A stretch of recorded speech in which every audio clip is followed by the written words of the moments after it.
mysterious sound, right? So how do we get this kind of sound? It comes from the melodic minor scale. In this case, the B flat melodic minor.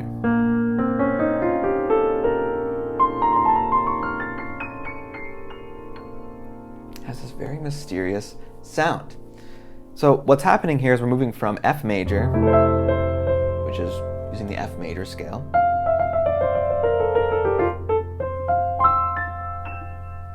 and moving from, here's those 7 notes of F major, moving from this scale to the B flat melodic minor scale. So what notes have changed between these two scales? There's just 2 notes. I'll put them next to each other so it's really easy to see.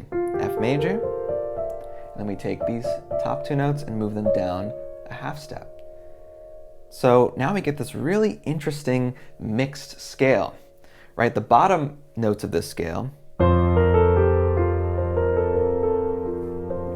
have a very major sound, right? They're from the F major scale. But the top 5 notes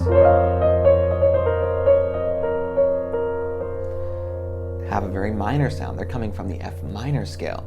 So when we put these 2 together, we're getting a mix of F major and F minor mixed into one scale at the same time.